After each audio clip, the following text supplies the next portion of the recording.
Hello दोस्तों, quick ice में आपका स्वागत है। 68 बीपीएससी का प्रीलिम्स का एग्ज़ाम जो है 12 तारीख को है और टाइम बहुत कम बचा है। साइंस के क्वेश्चन बहुत ज़्यादा आते हैं, फिजिक्स से, केमिस्ट्री से और बायोलॉजी से, तीनों से। अगर हम बात करें कि और आज मैराथन टेस्ट की बात करें, हम रसायन विज्ञान से, केमिस्ट्री से बात करें तो यहाँ से 5 से 7 क्वेश्चन आते हैं हमेशा। कभी कभी 5 क्वेश्चन, कभी कभी 4 क्वेश्चन, कभी कभी 8 क्वेश्चन, कभी कभी 7 क्वेश्चन ऐसे आ जाते हैं। तो एक रेशियो है कि 5 से 7 के बीच में क्वेश्चन हमेशा यहाँ से आते हैं।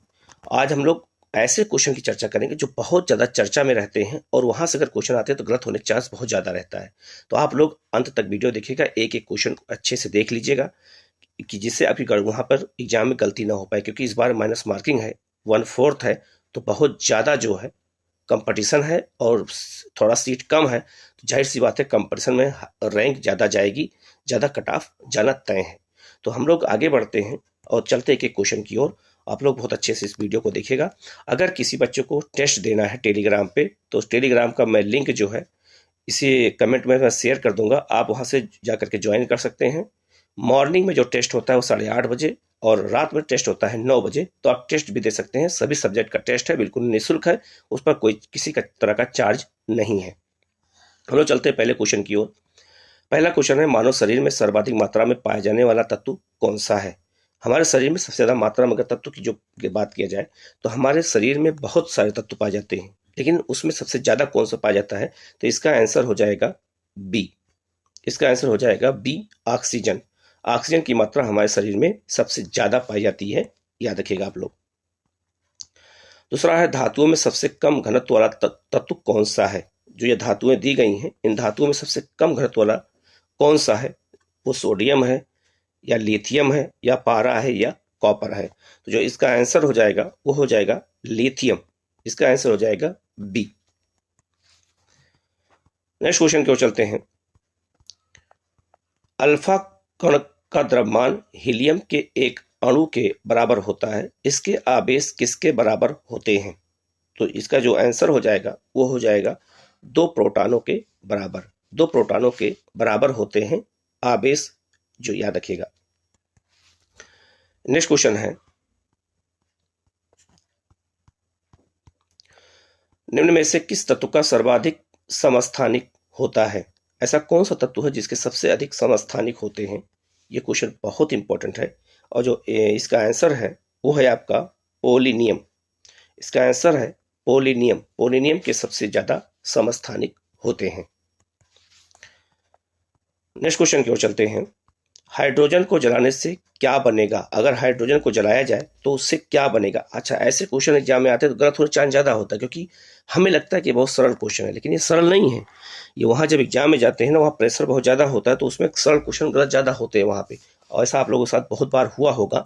तो याद रखिएगा, अगर हाइड्रोजन को जलाने से क्या प्राप्त होता है, इसका ऑप्शन है पानी, ऑक्सीजन, राख या बर्फ, या उपयुक्त में से कोई नहीं, एक से अधिक। तो जो इसका आंसर हो जाएगा वो हो जाएगा आपका पानी। हाइड्रोजन को जलाने से पानी प्राप्त होता है। नेक्स्ट क्वेश्चन की ओर चलते हैं।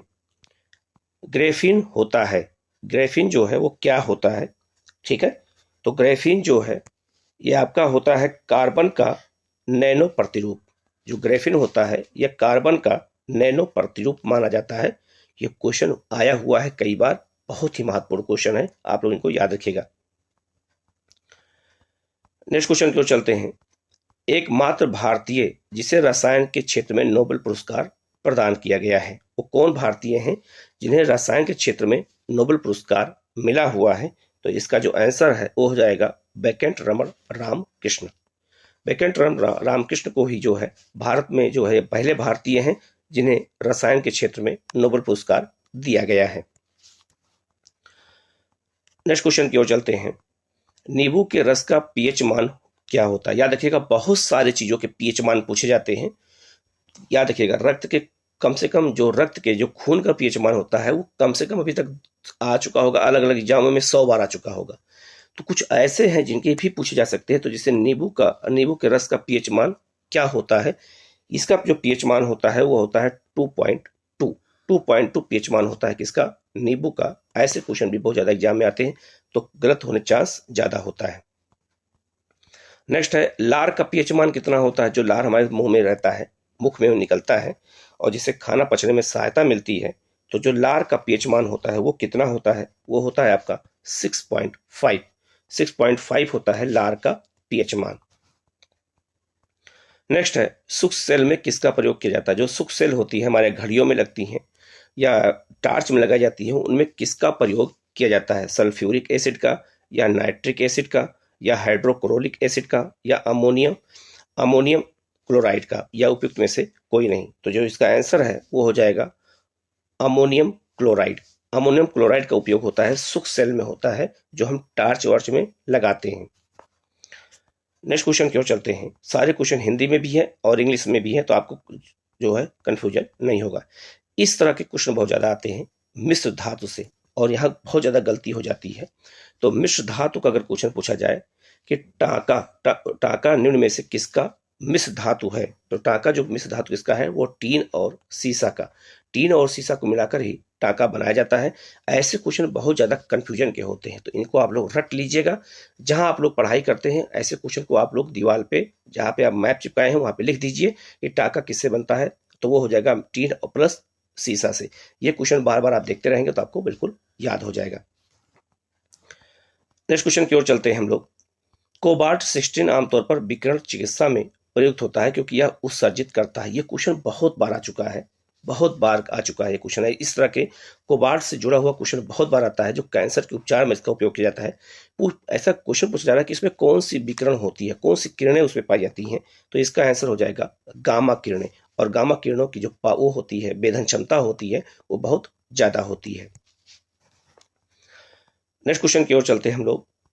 वर्षा जल का पीएच मान कितना होने पर हम उसे अम्ल वर्षा की संज्ञा देते हैं। याद रखिएगा, हमारे यहाँ जो वर्षा का जल होता है ये सबसे शुद्ध होता है, लेकिन अगर वर्षा का जल में अम्ल वर्षा हो रही है तो कितना पीएच मान होने पर उसे अम्ल वर्षा कहा जाएगा। यह क्वेश्चन बहुत इंपॉर्टेंट है, तो इसका आंसर हो जाएगा बी 5.5 या कम। 5.5 से कम होता है तो वर्षा को अम्ल वर्षा कहा जाता है।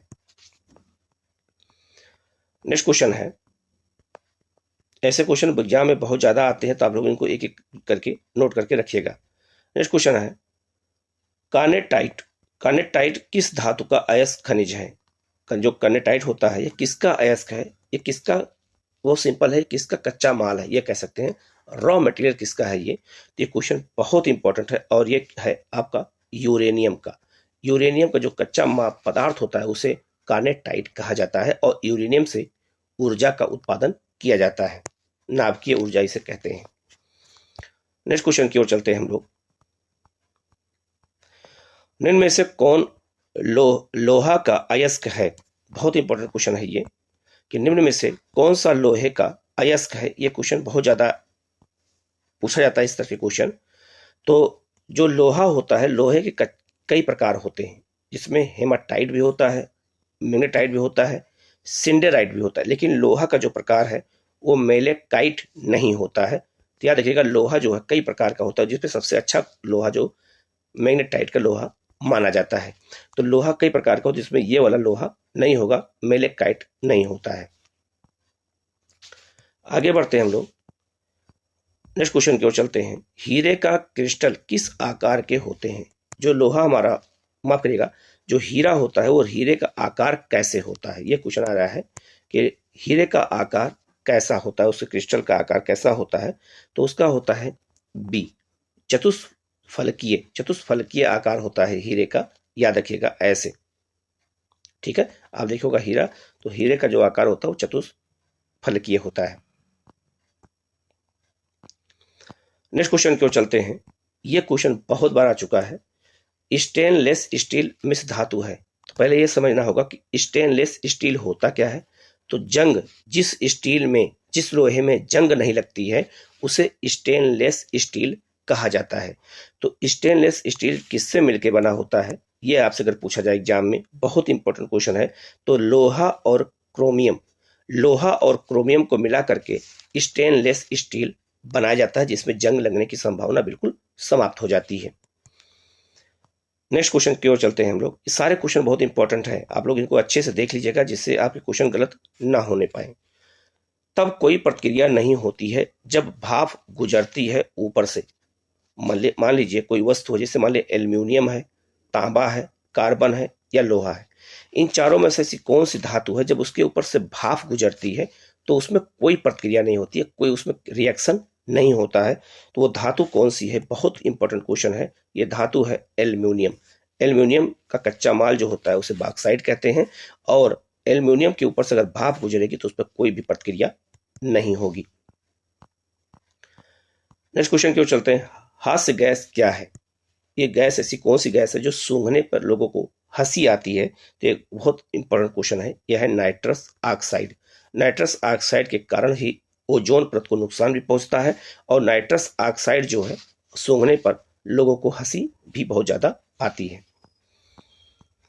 नेक्स्ट क्वेश्चन को चलते हैं। निम्नलिखित में सबसे भारी धातु है, निम्नलिखित में से कौन सी ऐसी धातु जो सबसे भारी है?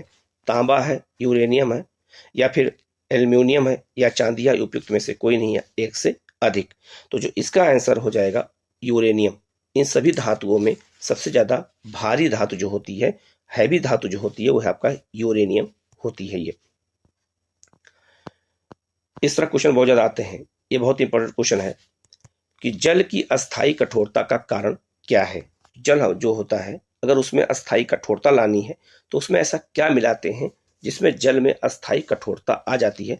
और जो कठोर जल होता है उसका उपयोग नाभिकीय भट्ठी में किया जाता है। तो जो इसका आंसर है वो है आपका बी।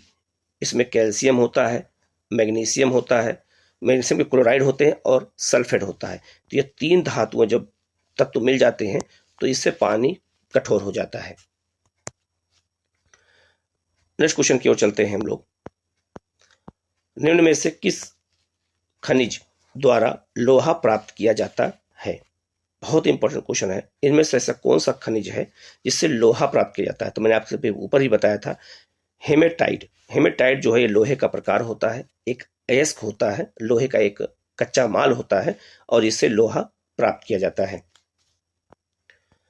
नेक्स्ट क्वेश्चन की ओर चलते हैं हम लोग।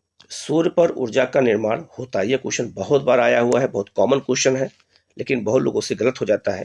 तो जो इसका आंसर है वो आपका है नाभिकीय संलयन। नाभिकीय संलयन द्वारा हाइड्रोजन का हीलियम में परिवर्तन होता है और सूर्य से ऊर्जा लगातार निकलती रहती है, और जितने भी तारे हैं उन तारों में जो ऊर्जा निकलती है वो सब नाभिकीय संलयन होता है, और हमारा जो सूरज है वो भी एक तारा है ही। नेक्स्ट क्वेश्चन की ओर चलते हैं। भू प्रॉपर्टी में सर्वाधिक पाया जाने वाला तत्व कौन सा है? ये बहुत इंपॉर्टेंट क्वेश्चन है। जो हमारा भू लैंड है, क्रस्ट है हमारा पृथ्वी का, उसमें सबसे ज्यादा तत्व कौन पाया जाता है? ऑक्सीजन पाया जाता है, नाइट्रोजन पाया जाता है, मैग्नीज पाया जाता है, या सिलिकॉन पाया जाता है? यह उपयुक्त में से कोई नहीं। तो जो इसका आंसर है वो बहुत इंपॉर्टेंट है, और इसका आंसर है आपका ए। ऑक्सीजन हमारे भू प्रॉपर्टी में सबसे ज्यादा पाया जाता है। नेक्स्ट क्वेश्चन की ओर चलते हैं। निम्नलिखित में से कौन सा अम्ल सिरके में उपस्थित होता है? याद रखना, बहुत इंपॉर्टेंट है। सिरके में, नींबू में, अमरूद में, आम में, आजकल अमरूद आम का भी पूछने लगा है, सेब में, इन सब में कौन सा अम्ल पाया जाता है? तो सिरका बहुत इंपॉर्टेंट है, ये कई बार पूछा जा गया है एग्जाम में। तो सिरके में कौन सा अम्ल पाया जाता है? तो उसमें पाया जाता है बी। डी आंसर है, एसिटिक अम्ल पाया जाता है, याद रखिएगा, सिरके में।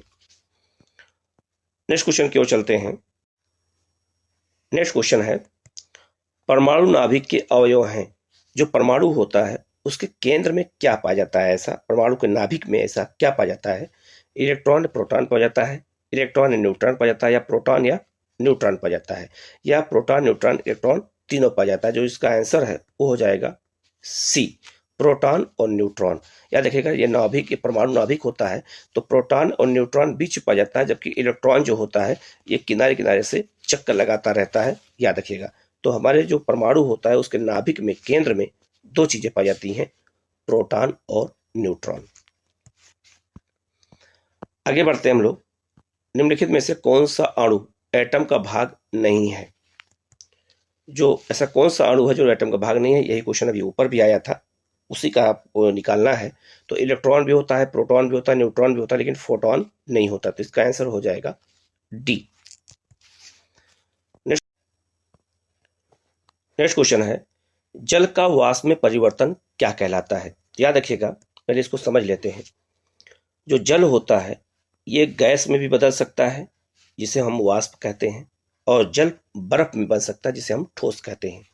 तो याद रखिएगा, जो रासायनिक विज्ञान में दो चीजें होती हैं, भौतिक परिवर्तन और रसायन परिवर्तन। दो तरह का परिवर्तन होता है। जो भौतिक परिवर्तन होता है उसमें वस्तुएं अपने रूप को पुनः प्राप्त कर लेती हैं। जैसे अगर हम बात करें जल का, तो जो जल होता है, बहुत ध्यान सुनिएगा, जो जल होता है ये गैस में भी बदल सकता है और बर्फ में बदल सकता है, लेकिन पुनः बर्फ जो है वो पिघल करके जल बदल में हो सकता है, और गैस जो है संघनित होकर के वो जल द्रव में बदल सकता है। तो जिस वस्तु का रूप परिवर्तन होने पर पुनः वही रूप में प्राप्त कर ले उसे भौतिक परिवर्तन कहते हैं, और जो रासायनिक परिवर्तन उसे कहा जाता है जो अपने रूप को पुनः प्राप्त ना कर सके। अगर हम मान लो कागज है और कागज को जला देते हैं तो उससे राख बन जाएगा। अब राख से पुनः कागज नहीं बन सकता है तो उसे हम कहते हैं रासायनिक परिवर्तन। तो जल का वाष्प में परिवर्तन कैसा परिवर्तन कहलाता है? भौतिक परिवर्तन कहलाता है। याद रखिएगा, इसका आंसर हो जाएगा बी। नेक्स्ट क्वेश्चन है, जल अपघटन में ऊर्जा किस रूप में उत्पन्न होती है? अगर जल का अपघटन होता है तो ऊर्जा किस रूप में उत्पन्न होती है? तो ऊष्मा के रूप में उत्पन्न होती है। इसमें ऑप्शन है प्रकाश के रूप में, ध्वनि के रूप में या अम्ल के रूप में। नहीं, ये यूष्मा के रूप में उत्पन्न होती है। नेक्स्ट क्वेश्चन की ओर चलते हैं, एक ठोस के सीधे गैस में परिवर्तन को क्या कहते हैं? याद रखिएगा, जैसे जल जो होता है ये सीधे बदल सकता है बर्फ में तो ठोस हो गया, और जल गैस में बदल सकता है तो याद रखिएगा उसे वाष्प कहते हैं। तो पूछा जा रहा है एग्जाम में, इसमें क्वेश्चन आया हुआ है कि ऐसे ऐसा कौन सा चीज है जिसे जो सीधे ठोस से गैस में बदल जाता है तो उसे क्या कहा जाता है? तो याद रखना, उसे कहा जाता है आपका उद्पाटन। उसे उत्पाटन कहा जाता है। जैसे कपूर, उत्पाटन का सबसे अच्छा उदाहरण है कपूर, जो सीधे ठोस से गैस में बदल जाती है। नेक्स्ट क्वेश्चन की ओर चलते हैं, निम्नलिखित में से विश्व यूनिवर्स में कौन सर्वाधिक पाया जाने वाला तत्व है? जो यूनिवर्स है उसमें सबसे ज्यादा पाया जाने वाला तत्व कौन सा है? कि हाइड्रोजन है, ऑक्सीजन है, नाइट्रोजन है, कार्बन है। अभी हमने इससे पहले क्वेश्चन हम लोग को देखा था, तो पृथ्वी से ज्यादा तत्व पाया जाता है ऑक्सीजन, लेकिन यहाँ बच्चों से कंफ्यूज हो जाएगी। या अगर यूनिवर्स की बात कर रहा है तो यूनिवर्स में सबसे ज्यादा जो तत्व पाया जाता है वो तत्व है आपका हाइड्रोजन। तो इसका जो आंसर हो जाएगा वो हो जाएगा ए। आगे बढ़ते हैं, हीरे की खनिजीय बनावट क्या है? जो हीरा होता है उसका क्या, उसकी बनावट क्या होती है? कार्बन, नाइट्रोजन, निकेल या जस्ता या उपयुक्त में से कोई नहीं। तो जो इसका आंसर है वो हो जाएगा ए, कार्बन। हीरा कार्बन का ही एक रूप होता है। नेक्स्ट क्वेश्चन है, निम्न धातुओं में से कौन सामान्य ताप पर द्रव होती है? ऐसे कौन सी धातु है जो सामान्य अवस्था में द्रव अवस्था में पाई जाती है? तो वो है आपका पारा। मरकरी जो है ये द्रव अवस्था में पाया जाता है, लेकिन ये धातु है। याद रखिएगा, ये एकमात्र धातु है जो द्रव अवस्था में पाई जाती है। नेक्स्ट क्वेश्चन है, निम्न में से सबसे सख्त कौन है? हीरा, ग्लास, क्वार्ट्ज या प्लेटिनम? तो जो इसका आंसर हो जाएगा वो हो जाएगा आपका हीरा। हीरा सबसे सख्त धातु होती है। नेक्स्ट क्वेश्चन है, निम्न में से किसे सूक्ष्म बर्फ कहते हैं? याद रखिएगा, किसे सूक्ष्म बर्फ कहा जाता है? तो ठोस कार्बन डाइऑक्साइड को सूक्ष्म बर्फ कहते हैं, और जो हम आइसक्रीम खाते हैं वो भी ठोस कार्बन डाइऑक्साइड ही होता है। याद रखिएगा आप लोग, आइसक्रीम इसका सबसे अच्छा उदाहरण है। नेक्स्ट क्वेश्चन की ओर चलते हैं, निम्न में से कौन सा पदार्थ साबुन बनाने में प्रयोग होता है? ऐसा कौन सा पदार्थ है जो साबुन बनाने में प्रयोग किया जाता है? वो वनस्पति तेल, मोबिल तेल, किरासन तेल या कार्टिक तेल? तो इसका जो आंसर हो जाएगा वो हो जाएगा आपका ए, वनस्पति तेल। नेक्स्ट क्वेश्चन है, खाना बनाने में प्रयोग की जाने वाली गैस मुख्यतः कौन सी है? जो खाना बनता है उसमें मुख्य रूप से कौन सी गैस होती है? तो इसका आंसर है, 4 ऑप्शन है, carbon dioxide, carbon nitrogen oxide, methane या नाइट्रोजन डाइऑक्साइड। तो इसका आंसर हो जाएगा आपका सी, मीथेन। नेक्स्ट क्वेश्चन को चलते हैं। वाहनों से निकलने वाली प्रदूषित गैस मुख्यतया होती है। जो वाहन से गैस निकलती है, प्रदूषित गैस, वो कौन सी गैस ज्यादा होती है? वाहनों से जो निकलती है वो होती है आपकी कार्बन मोनोऑक्साइड। और कार्बन मोनोऑक्साइड हमारे शरीर में जाकर के ये हीमोग्लोबिन की मात्रा को कम कर देती है, जिससे हमारे शरीर में ऑक्सीजन की मात्रा कम हो जाती है और मानव की मृत्यु भी हो सकती है।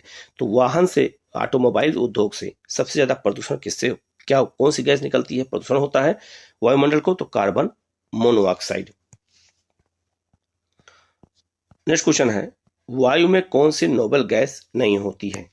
जो वायु होती है, हमारी वायु जो है वो कई गैसों का मिश्रण होता है। तो उसमें हीलियम भी पाया जाता है, नियान भी पाया जाता है, आर्गन भी पाया जाता है, लेकिन रेडान नहीं पाया जाता है।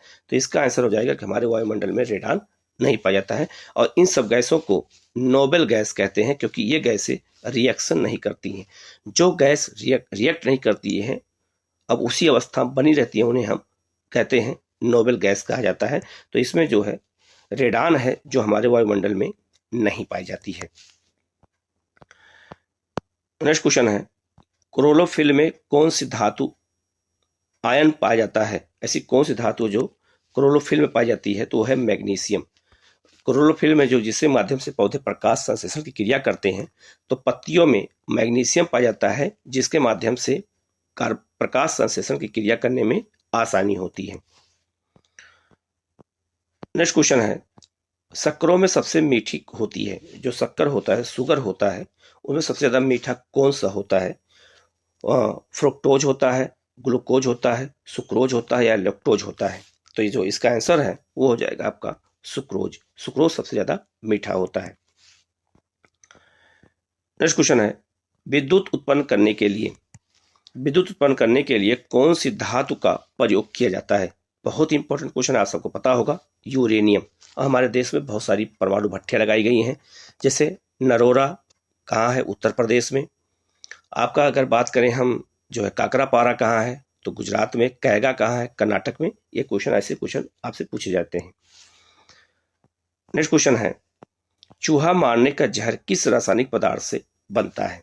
जो चूहा को मारने के लिए रासायनिक पदार्थ बनता है वो किसका बना होता है? तो ये बना होता है पोटेशियम साइनाइड का। पोटेशियम साइनाइड के द्वारा ही जो है चूहा मारने की दवा बनाई जाती है।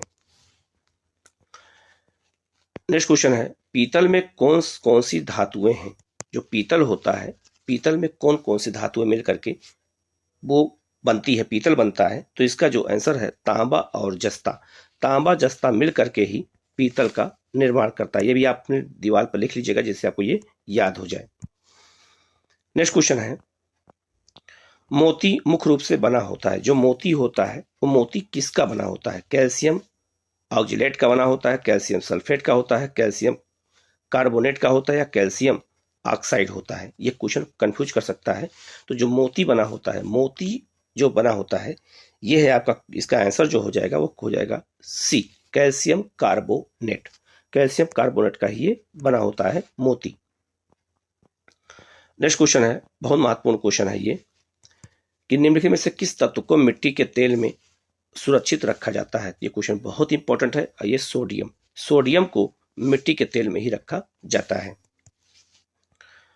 नेक्स्ट क्वेश्चन है, चूना पत्थर का रासायनिक नाम क्या है? याद रखिएगा, चूना पत्थर, याद रखना, चूना पत्थर और जो है आपका मोती, ये सब किसके बने होते हैं? कैल्शियम कार्बोनेट के बने होते हैं। तो चूना पत्थर का रासायनिक नाम है कैल्शियम कार्बोनेट। नेक्स्ट क्वेश्चन है, प्लास्टर ऑफ पेरिस रासायनिक रूप से क्या है?